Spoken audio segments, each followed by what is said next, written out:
అమరావతిలో 5,000 ఎకరాల్లో విమానాశ్రయం కట్టాలి అని చంద్రబాబు నాయుడు గారి సర్కార్ నిర్ణయం తీసుకున్న తర్వాత అందరిలో కలిగినటువంటి అనుమానం ఏంటి? అక్కడి కేవలం 35 కిలోమీటర్ల దూరంలో ఉన్న గన్నవరం ఎయిర్పోర్టు. దాని పరిస్థితి ఏమవుతుంది? అయినా ఒక ఎయిర్పోర్ట్ ఆల్రెడీ ఉండంగా మళ్ళీ అమరావతిలో ఆ ఎయిర్పోర్ట్ ఏంటి? ఆ డబ్బులంతా దుబారా కదా అని ఒక చర్చ జరిగింది. అండ్ సాక్షిలో ఒక పెద్ద కథనం వచ్చింది. గన్నవరం ఎయిర్పోర్ట్ని అమరావతికి తరలించేస్తారు, గన్నవరం ఎయిర్పోర్టుకి సర్కారు ఉరేస్తుంది అని చెప్పి.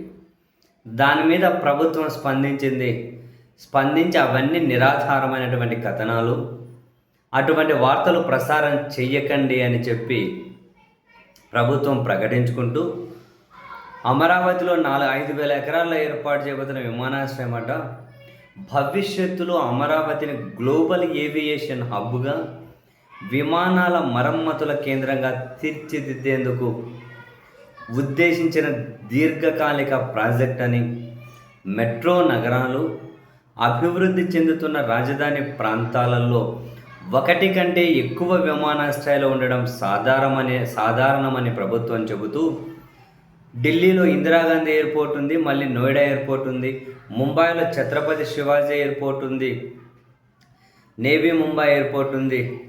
అట్లనే అమరావతిలో కూడా అంతా కొత్త ఎయిర్పోర్ట్ వచ్చిన విజయవాడ గన్నవరం ఇంటర్నేషనల్ ఎయిర్పోర్ట్ యథావిధిగా తన సేవలు కొనసాగిస్తుందని, ఈ అంశంలో వేరే ప్రచారాలు నమ్మొద్దు అని. ఢిల్లీలో ఒక ఎయిర్పోర్ట్ను బొంబాయిలో ఉన్న ఎయిర్పోర్ట్ని కంపేర్ చేశారు, కానీ హైదరాబాద్లో శంషాబాద్ ఎయిర్పోర్ట్ రాగానే బేగంపేట ఎయిర్పోర్ట్ను మూసేశారు.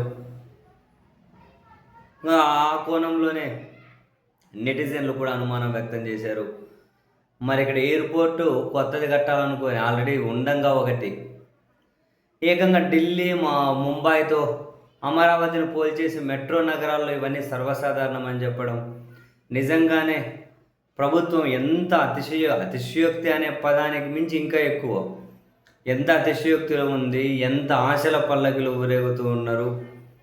అక్కడ గన్నవరం ఎయిర్పోర్ట్ ఉండగా మళ్ళీ అమరావతిలో ఇంకో ఎయిర్పోర్టు కూడా.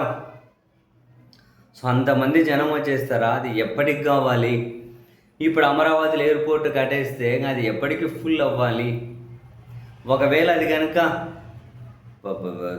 బ్రేక్ ఈవెన్ రావాలి, అది కనుక సక్సెస్ అవ్వాలి అంటే చాలా టైం పడితే అప్పటి వరకు ఆ ఎయిర్పోర్ట్ మెయింటెనెన్స్ ఏంటి ఏమో తెలియదు.